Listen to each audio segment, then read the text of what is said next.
I think it's time we talk about this, and I know it's a sad story to touch, but I think it's time we touch it.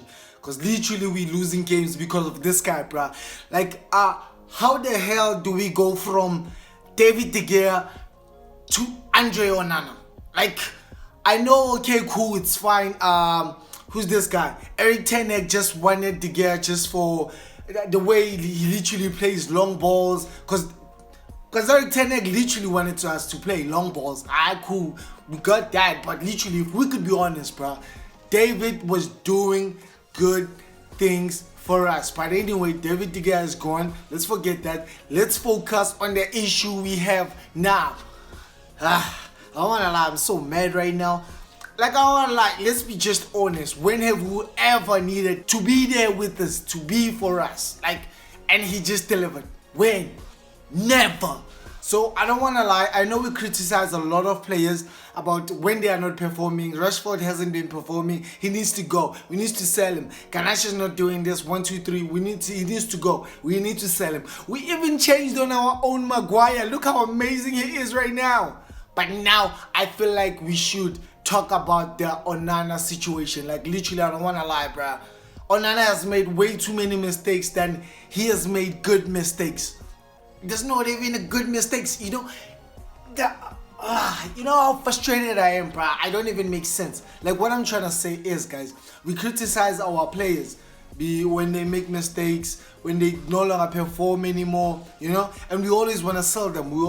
But I feel like we avoid that thing when it comes to our goalkeepers.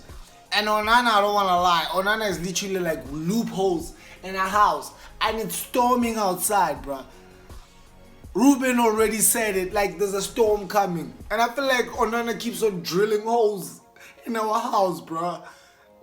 And we're gonna drown in this, bruh. Like, I don't wanna lie, bruh. I feel like we should sell Onana, bruh. Because Onana was brought in by Eric Ten Hag.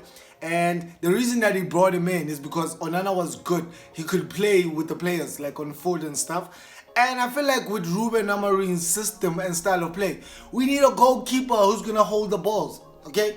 Simple. And I feel like we already have that person, you know.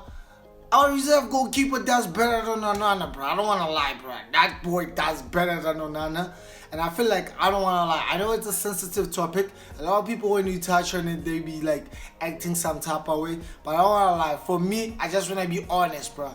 Onana does way too many mistakes than he does good things for us, bro.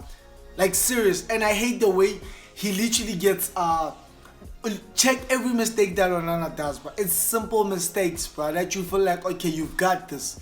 It's a goal. Like, wherever you feel like Onana got this, it's a goal, bro. Imagine how many times you should stress. Look at even the corners, bro, that we're conceding. Like, I feel like a goalkeeper should bully everyone when they're in the 18 area. Onana doesn't do that. And he has the physique of a goalkeeper, but he cannot do that. And he concedes, though, most lamest goals ever, bruh. Like, I don't want to lie, bruh. For me, as a Manchester United fan, I don't want to lie. We cannot go from De Gea and say we want a better goalkeeper and get Onana. Cool. Eric Ten Hag wanted a goalkeeper that could literally play with the players and play long balls. We no longer need that anymore, bruh. I feel like we should sell Onana. Please let me know how do you feel about this in the comment section. I'm literally so frustrated right now. I don't want to lie, bro. I just wanted to say, every Manchester United fan, we must sell Onana. We already have a reserve goalkeeper that can replace him, like right now. Please, bro, because this guy is literally killing us, bro. Fuck Onana, bro.